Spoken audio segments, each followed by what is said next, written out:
Personally, I see Thailand as a good part of the world community. Thailand has to be able to provide something for the world. So tourism has been one of the pillars of Thailand's economy. In other words, we could do things like massage or, restaurants or food much better than we do the hard stuff from the factory. I was away from Thailand for 15 years.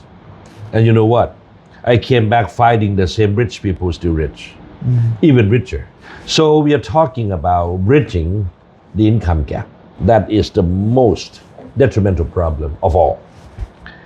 Secondly, Thailand needs to find its own strength. What does it do good in the new world? Thai people must be able to speak English better because these languages are the tools of survivability.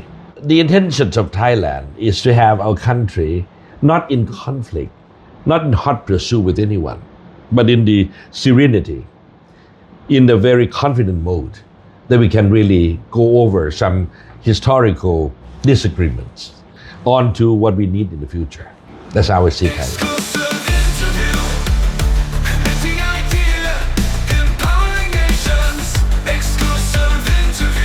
CHG Global Leader Magazine. Behind the lens.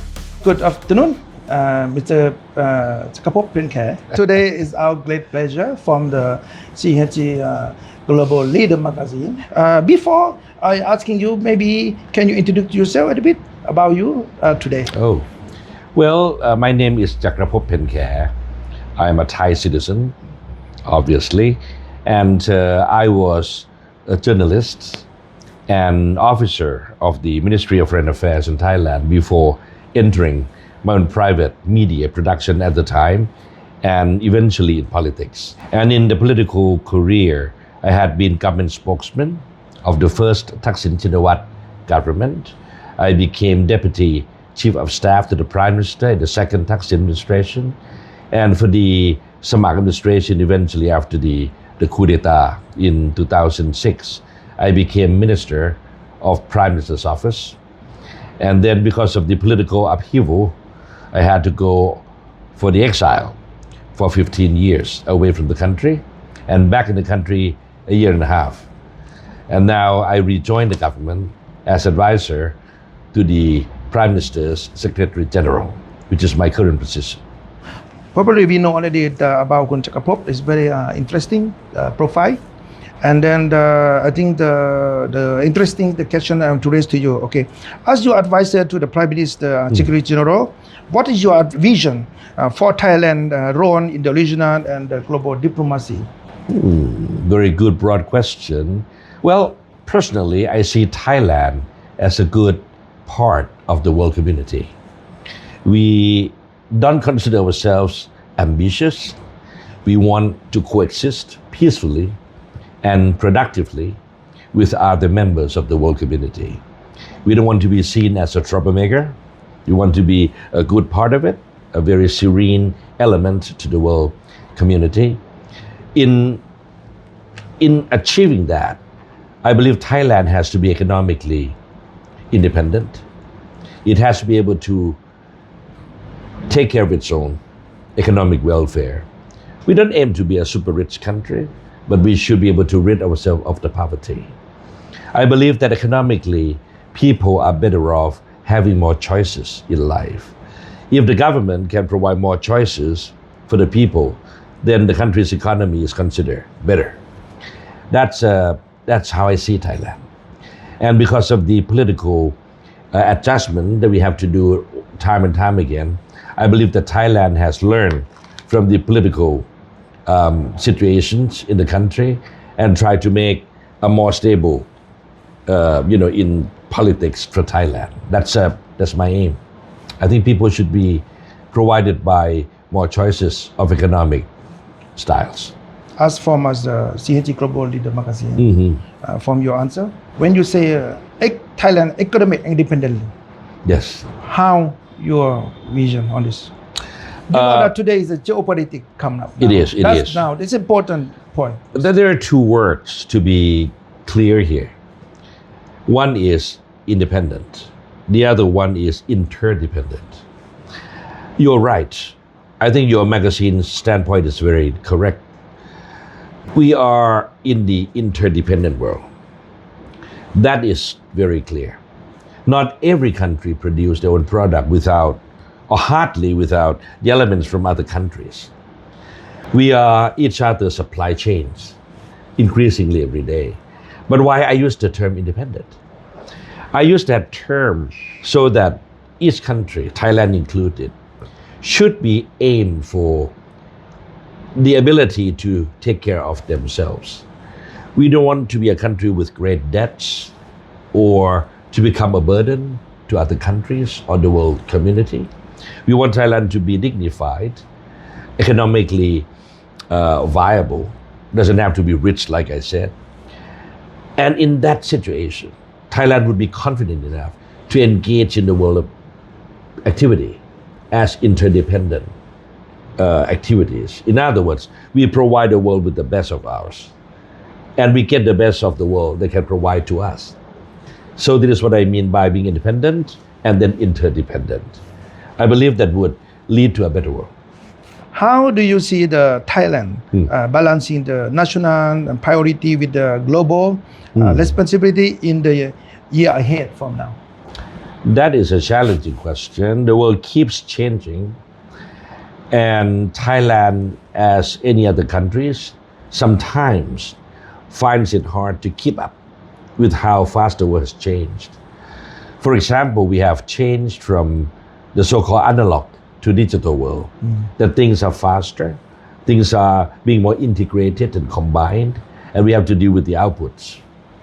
And now we are going towards the world of AI, artificial intelligence, that some countries and some peoples are viewing AI as a new threat to humanity. That's a very pessimistic view. And for the very optimistic view, AI would be changing the world for the better. Health-wise, AI would help us determine what's wrong with ourselves from the DNA cells out to the outer body. In other words, in the optimistic way, AI would be a godsend. For people who are still skeptical would think of it as the new threat. They would take over the humanity. They would change the way of living totally. So my reply to your question is, any government, especially Thailand's, we have to strike a good balance between those two extremes. That's our job. The job is to provide people with better choices, right? But these choices must be agreeable by the people themselves. People might feel that AI would steal their jobs, but at the same time, AI would add to the economic well-being for themselves. So how could they reconcile between these two extremes? I think that's the job of the government. So I see that as the first job, how to balance the extremes. The second, that I see Thailand in the world context or in the global reference, is that Thailand has to be able to provide something for the world. I mean, yes, we have domestic products, goods and services, but Thailand has to ask itself if we have anything good enough to offer as the world products. That's something that we have to go towards. Because in the process of launching the global products, it means that Thailand has to restructure the whole economic creation domestically. Inside have to be ready, so outside would be of premium standards. So I see external economic situations and internal economic limitations as the same, two sides of the same coin. So Thailand is aiming to be opening itself in every way, economically, if you use the word, that cover it all, economically. And then in the smaller part, the Thai people have to feel like they are part of the world. We cannot push Thailand globally while people feel themselves only domestically. They have to feel confidence. They have to feel stability. They have to feel hopeful in going towards the world. So the country and the people must go together. As we know today, we are now facing all the AI, right? Every country is now learn on the AI and to apply everything. I think the important thing is the human capital. How would you think about how human capital for the government to put this as I say the top priority for the national? I think it's important for the human capital investment and how Thailand and will move on this. What your view on this? I believe that judging from the history, successful nations and empires have started with human capital development. Of course, in the ancient time, we might be talking about the warring techniques and the fighting innovations. But today we talked about economic survivability. So countries, including Thailand, we have to aim at the very good educational system. We have to aim for the training systems. We have to aim for the retraining systems. For example, the AI emergence require, I wouldn't say require, but maybe mandate that many people be out of the job. Definitely. Like translators are now being surrendering to, the chat GPT or the other API elements. Yeah. And sooner or later, some even say the lawyers are the threat of of being swept off because the computer can recite all the laws and integrate them better than any persons could do. Yeah. All right. Whatever people think, it may happen with the nightmare or the good dreams, but changes are coming. Yes. So the government, any governments, have to be mindful and do not do anything in the hiding nature. They have to face it, look in the eyes, see the problems, admit to our strength and our weaknesses. For Thailand, I wouldn't say about the strength that we have, because that is already good. We just enhance them. But how about the weaknesses? I would mention some, that the government would target them with vengeance. I'm not answering to you in order, just what I can think of naturally here. One is international language proficiency. I believe that most Thai people are still have a lot to add to. We have 12 free education in English, but the outcome is not much successful. That's what we create ourselves. Thai people must be able to speak English better. Perhaps Chinese too, perhaps Korean, perhaps Bahasa, because these languages are the tools of survivability and self-development. And I believe that we are still lacking of many things. We can add to that. Secondly, we cannot allow people to be in debt forever. Because when you are in debt, a small portion, this small portion of debt can grow into big debts. And eventually, before you know it, it becomes an obstacle, a roadblock to a person's development. He or she cannot feed himself or herself or their families. So I would call it the evil cycle of debt has to be dealt with. And Thailand would do it with vengeance, that people have to have a good restart. Otherwise, they can't participate in the new economy because of the past problems in their lives. And the third immediate problem that I see now in Thailand is that we have to concentrate on the good side of competition. Some people say that, globalization is dead. Free trade is not as free. Well, that might be true. But we have to make use of the best elements of them in enhancing the standing of Thai people and government. For example, Thailand has made the so-called free trade agreement with many countries. Yes. The first two would be of Australia's and New Zealand's. I just want to cite the first two. No need to talk about after or other bigger ones. I believe that Thailand still doesn't make use of these international agreements enough. Yeah, exactly. We have to do more. Yes. We have to cooperate more. Yes, yes. In the past, Thailand may be a little less developed. So we have nothing, or we have only a few things to trade or to barter. Now we have more. For example, Thailand would talk in the so-called barter or account trade more and more. You know, 20 years ago, we did a very, some would say, strange deal. We want to buy military planes from Sweden, Gripen. But we don't want to create the situation that the debt situation would be too exceeding. You know, what did we do?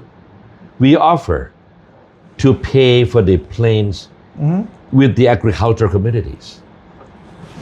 At the time, we used the word chicken, sliced roast chicken, in exchange of the plane from Sweden.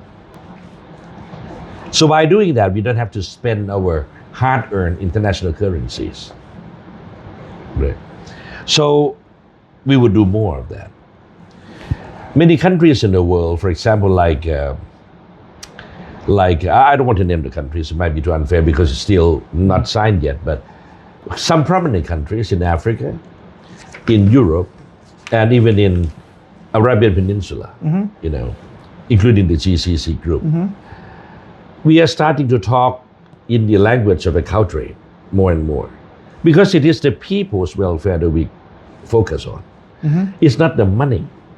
The government is not there to make money. The government is there to make the lives of the people better. And we see this method of economic transaction as beneficial to both countries. So that's just some examples of things that we see ourselves in the world context, and we will continue to do it.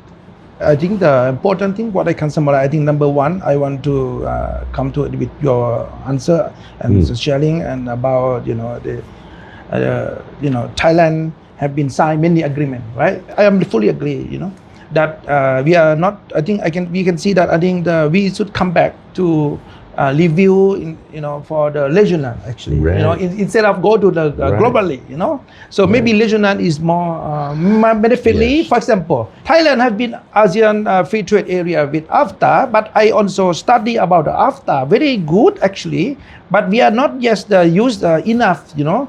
Especially what is AFTA need to improve today is about sensitive leaves. Right. You know, they have been sensitive list, but need to compromise each other. Yes. That's the issue. That's an obstacle today for the ASEAN. That's right. ASEAN should move forward, work together more, you know, reduce the list of the sensitive list, you know, like you mentioned the list of the some item need to be, you know, free trade area. That's so right. We should, you know, consider on this, and then that's important. And then number two, today I think not only for Thailand, for issue on the AI is coming. I think for the government policies, it's difficult to issue the law regulation because it's a gap between the young people and old people. Right. You know, and how Right. to Correct. bridge the gap on this.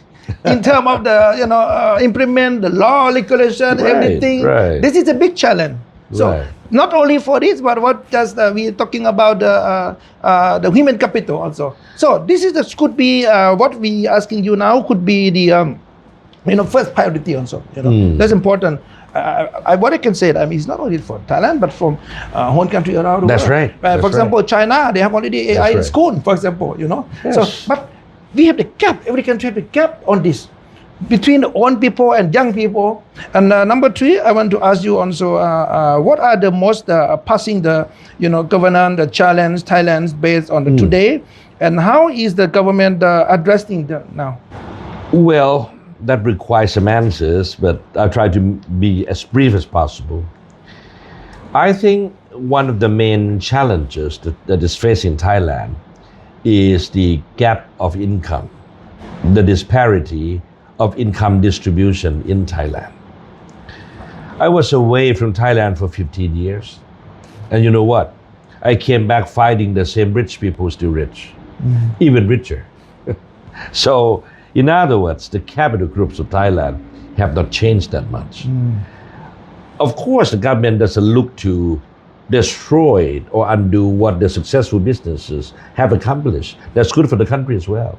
But we have to worry about the other half of the country, which is not as developed or as lucrative as the other half. So we are talking about bridging the income gap. The first one. That is the most detrimental problem of all. Secondly, Thailand needs to find its own strength. What does it do good in the new world? For example, this is my own personal opinion, not the government's, but I doubt it if anyone would disagree much. I think between products and services, or goods and services, Thailand has done much better in services. In terms of industrialization, yes, we can do a lot. But I don't think that is within our soul. The Thai soul is about artistry, softness, gentleness, arts, and also lifestyle. In other words, we could do things like massage or, restaurants or food much better than we do the hard stuff from the factory. We can do those, but not as good as a country where the discipline have been strongly input there. In other words, I start to admit that Thailand, like any other countries, have to realize its own strength. What does it do good? What good does it do? What kind of goods and services? What kind of goods and products that we can do best? That our people would be more than happy to go along, right? So tourism has been one of the pillars of Thailand's economy. Soft power has been made another pillar of the economy. And the third pillar is what you mentioned as human capital. We are going to invest a lot more. For example, you heard about some problem we have with Cambodia recently, which is unfortunate. We had planned to do a lot of wonders with Cambodia because Cambodia needs us and we need Cambodia. But the fighting erupted and derailed everything else. We have to wait a while. But my point is this. In the situation with Cambodia, you can notice that Thailand still maintain the bilateral stance. It means that Thailand doesn't want to enlarge the conflict by invite people to come in. We just resolved it solely with Cambodia because we want to limit it to a small conflict only. So the intentions of Thailand is to have our country not in conflict, not in hot pursuit with anyone, but in the serenity, in the very confident mode that we can really go over some historical disagreements onto what we need in the future. That's how I see Thailand. Good inspiration to the world to understand more how's the Thailand, today. Okay, so next, the fourth question I want to ask you, in your view, how can the public service, the leadership inspire the leader? I mean, also how's the confidence and among the citizen for the leadership inspire.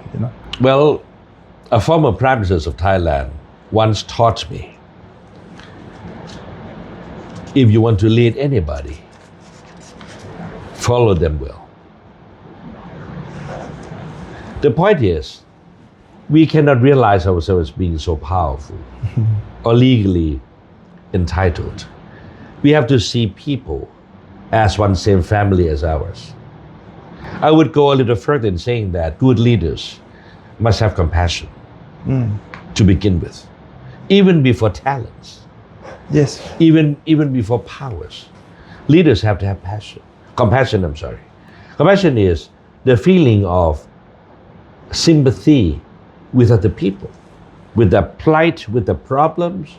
When we see the problems, we feel a part of that. If leaders do have that, leaders would be kept in a very safe situation compared to leaders who are cruel, brutal, dictatorial towards people. That everyone would run away or scare away from that leader. So the success of the leader would be minimal. If you want the whole thing to be a success, then you have to start being the giver instead of the receiver. So yes, leaders have to be great people.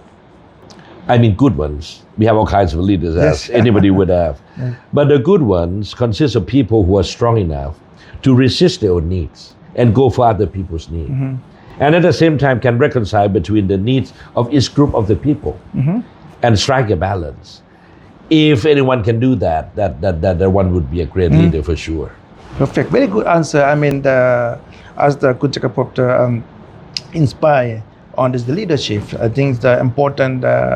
For people to be the leadership and to build the confidence. I think the most important, what I can summarize, what he's trying to experience to the world, the key word is sacrifice. That's right. That's to right. give to people first. To help to people That's first. Right. That's and right. instead of to be a leader or to be the successfully, right, for the leadership. So that's right. Sacrifice, that's the key word. That's from what you explained. Yes. That's right. You have to understand people. You have to have sympathy towards people. Yes. And then it would come back in terms of other feelings. I believe in goodwill. Of course, powers can do a wonder, but no power can compete with understanding each other, with sympathy towards each other, because that's what human beings need. The next question also very interesting. How Thailand has been active in the promoting the sustainable and development. What is the strategy do you see the most effective?